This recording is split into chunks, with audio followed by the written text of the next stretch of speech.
How's everybody doing today? So we've got a small problem with a Stihl pole saw. Yeah, runs fine.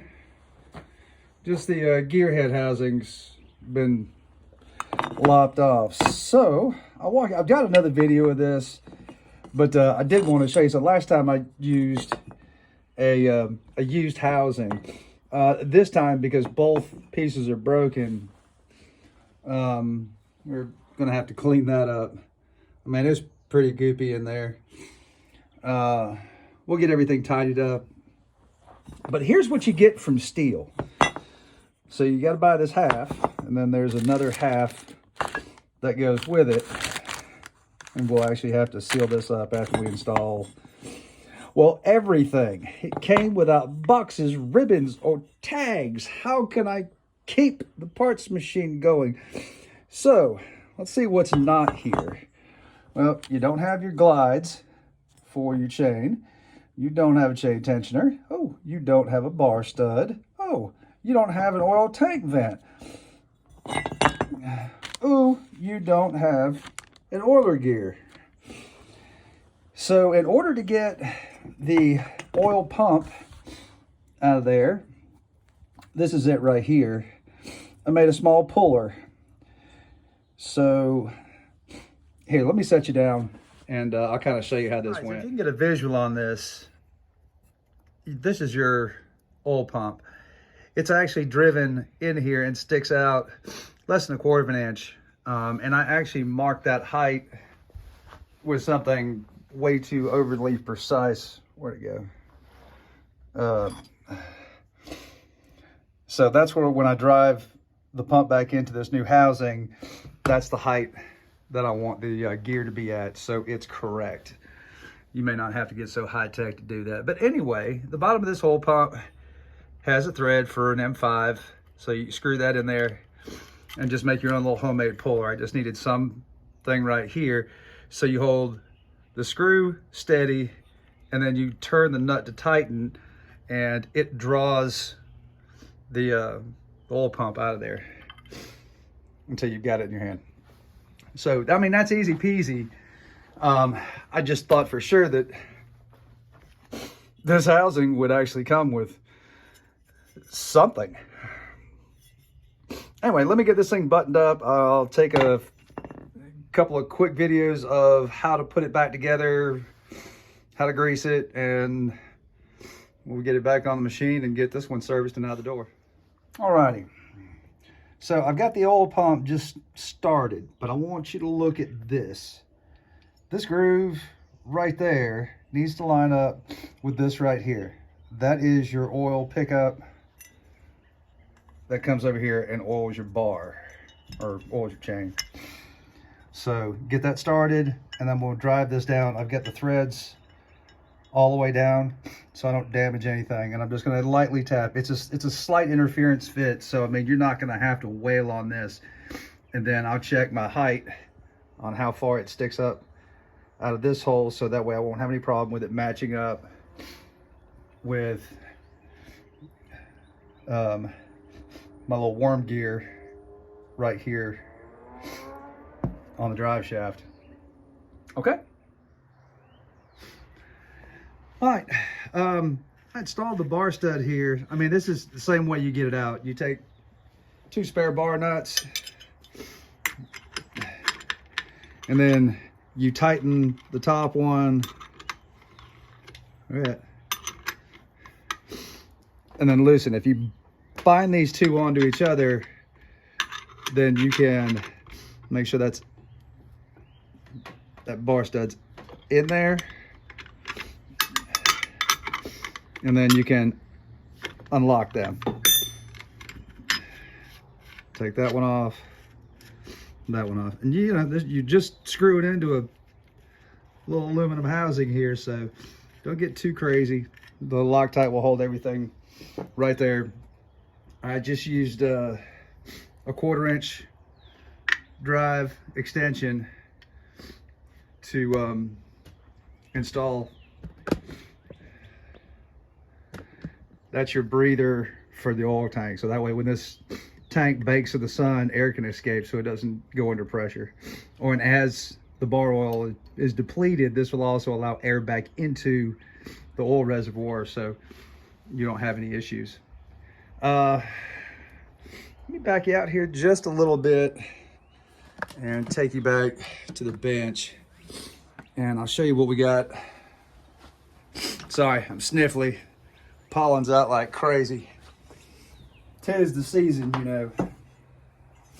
All right, so you may not notice, but there is a spacer right here. This is the end that goes out. So it'll drop in to the housing nice and easy with that. It's a little bit more difficult with this. So basically, I mean, this is so easy peasy, man.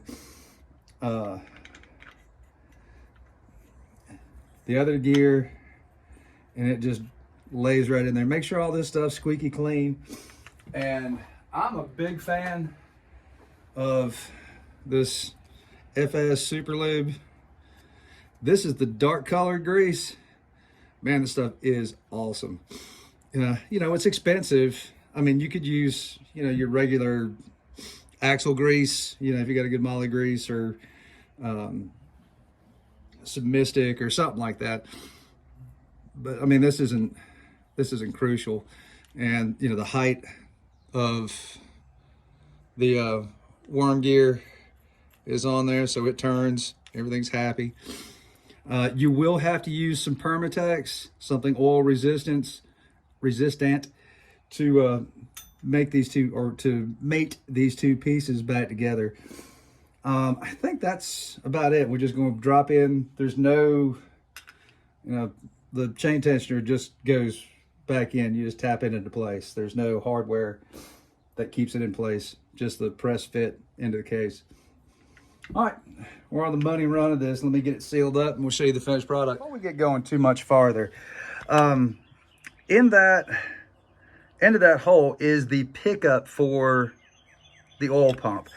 And I mean, it's a pinhole that it goes through. So make sure while you have this oil pump out that you thoroughly clear that with some compressed air, some brake clean, whatever, to get any crud out of there. So this is going to oil correctly.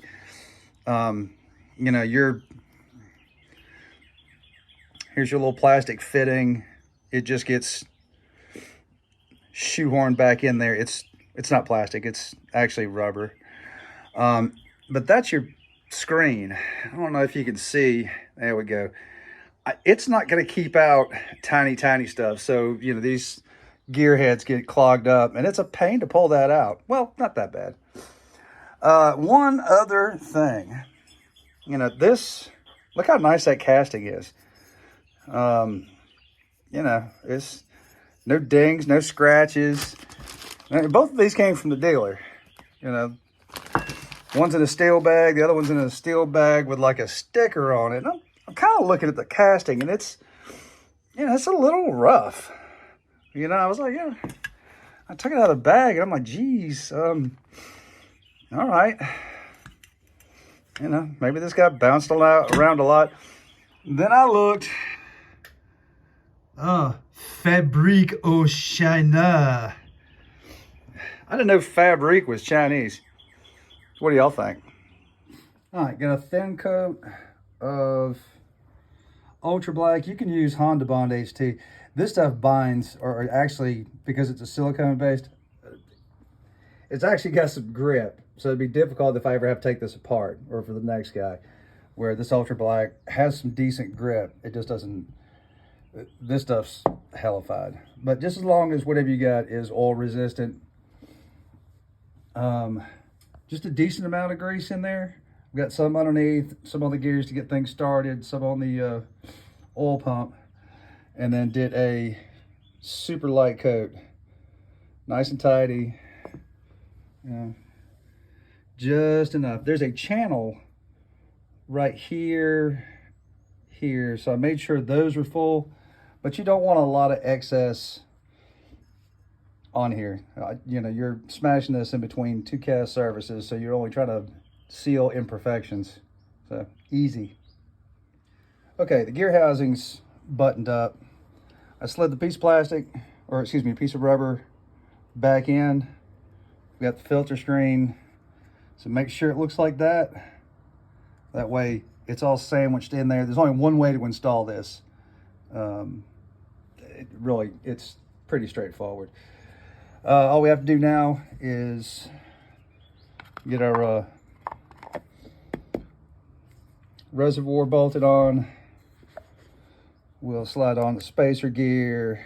One of the things we didn't talk about as we started this, I left this all together, but it's just a big sandwich stack of washers. This is what holds your drive on. Okay, so there's a washer underneath. Where'd it go? So if you get this off, that's what it looks like. You got sandwich washers that are sprung against each other and alternating. They're all cupped like a cymbal. So you just smush those together back to back. And this is left-handed thread. It'll even show you on here that to unscrew it, you go clockwise. I had a tough time getting this off. I ended up putting some vice grips on the end of this, and then you'll have to hold the drive sprocket steady and then take that on and off. It's pretty intuitive, but just look for that right there and you'll know. Okay, she's all buttoned up now. Shiny, new, freshly greased. Everything works. I spun this over with a drill. Now the brass tacks. I don't believe you can buy this type gear head anymore. You buy parts for it, but when you go into the dealership, basically they have either the combi attachments or the newer version. I guess you could buy that gear head. It's really expensive. So even though our Fabrique au China, a lot of postage on that one. That's for the main housing. That's for the little itty bitty piece. Gotcha. But they were both broke, so we had to replace those. So for 110 bucks in parts, 115 bucks in parts, plus tax, we got a new gear head. Now here's your other option. You can say, well, I'm not gonna do that. Well, here, I've got this one that was dropped off earlier. And this is the new gear head that's coming on, and it runs the quarter pitch, which is okay. It's a pain to sharpen, but this is a shell of, let me show you the other side. I mean, just in general, you know, this is a less robust piece of equipment, and this is on a 133, 131.